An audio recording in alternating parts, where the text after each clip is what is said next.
Et bonjour les amis, alors aujourd'hui je suis venue au bateau parce que j'ai Jean-Marc qui devait passer, je voulais qu'il contrôle les réparations que j'ai faites hier sur le circuit de carburant et qui regarde donc la troisième fuite qui est sur le bouchon du réservoir du carburant.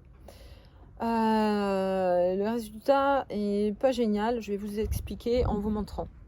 J'ai Jean-Marc qui regarde mon problème de bouchon de réservoir qui fuit, enfin de remplissage du réservoir, et je viens de me faire engueuler parce que soi-disant mon entonnoir est sale et que je vais mettre des merdes dans mes injecteurs.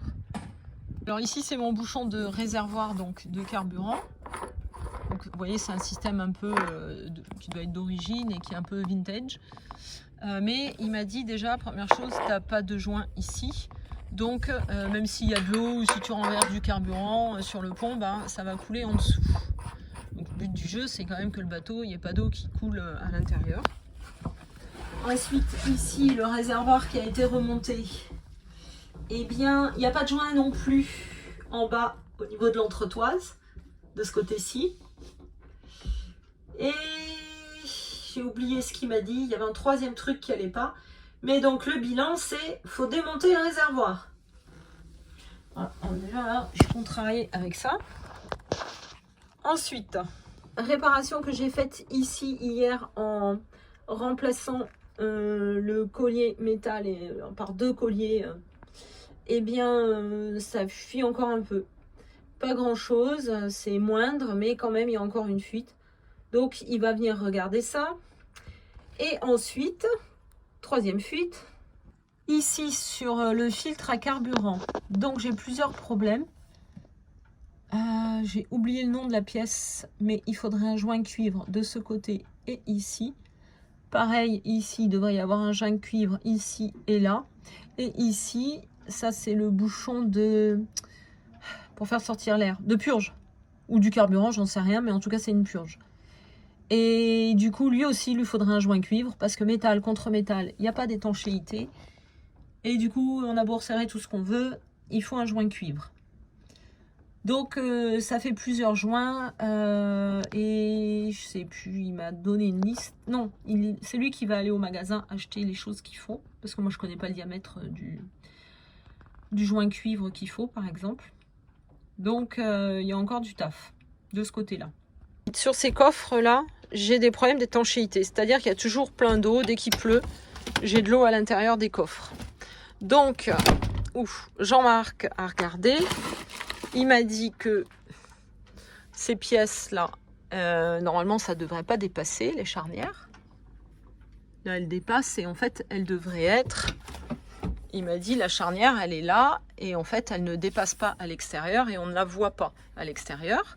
Et tu n'as pas de joint, il m'a dit, sous tes charnières, ni dans les vis. Et en plus, j'ai des trous, donc l'eau peut passer par ici. Donc la première étape, ça va être d'enlever les charnières, de mettre du joint à la fois dans les vis et sous les charnières, et puis de boucher tous les trous qu'il peut y avoir ici. Et c'est le même principe pour les côtés latéraux. Donc déjà, il m'a dit, ah puis là, vous voyez, j'ai un trou, il faudra que je le bouche aussi. Donc c'est la première chose à faire. Ensuite, il m'a dit que je pouvais mettre un petit joint ici. Mais vraiment très fin et très plat. Voilà un petit peu pour les coffres. Ensuite, en mer, si vous avez vu la vidéo... Ah non, j'ai dû la dépublier parce que j'étais avec un ami, mais il voulait pas qu'on voit son visage. Et je me suis rendu compte qu'il y avait une ou deux scènes où j'avais oublié de cacher son visage. Donc je la republierai très vite. Mais on a eu un petit souci en mer parce que la barre de safran n'était pas bien fixée et elle bougeait. Donc on l'a resserrée en mer. Mais maintenant, il va falloir acheter un boulon avec une vis de 9, je crois, avec 4 ou 4,5 cm après la tête de la vis sans filetage, plus un écrou autobloquant, plus je ne sais plus quoi, pour pouvoir remplacer cette pièce-là. Et ben, c'est déjà pas mal. Ah oui, il y a ces grilles aussi, là. J'ai peut-être de l'eau qui rentre parce qu'il n'y a pas de joint, donc il faudrait les démonter. mettre des vis uniformes, parce que là, il n'y a pas une seule vis qui est la même, il y en a qui sont même abîmées. Et du coup, refaire l'étanchéité sous ces plaques. Voilà, un petit peu pour le bilan des travaux à prévoir. Et là, bien entendu, j'ai pas parlé de tout ce qui est à l'intérieur. J'ai parlé que de l'extérieur. Et par contre, ils m'ont donné une idée de dingue pour mes pare-battages. J'y avais pas pensé, je savais pas que ça existait, mais c'est vraiment une super idée. Vous savez, quand j'ai navigué, j'avais un souci, je ne pouvais pas lâcher la barre pour aller à l'avant, relever mes pare-battages.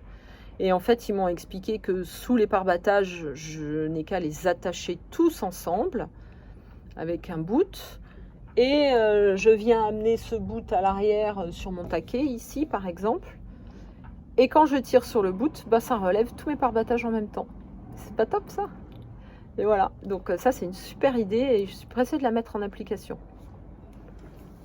Pour ma planche de capot moteur qui est tout le temps imbibée d'eau, ils m'ont dit bah c'est pas compliqué.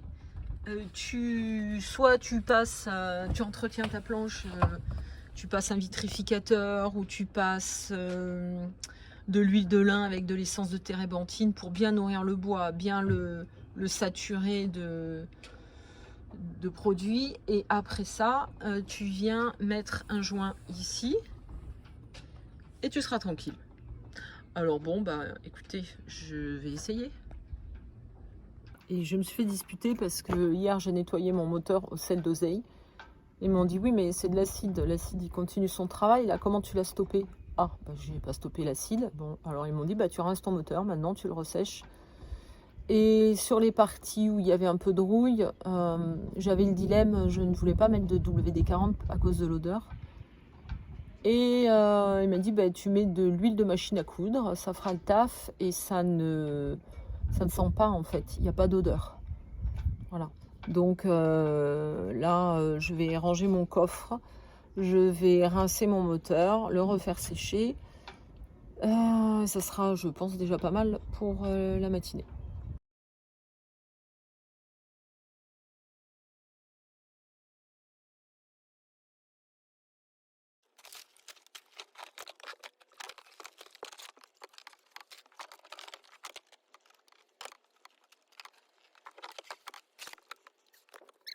Donc ça serait bien que j'arrive à remonter les fils électriques, les câbles électriques qui ne traînent pas.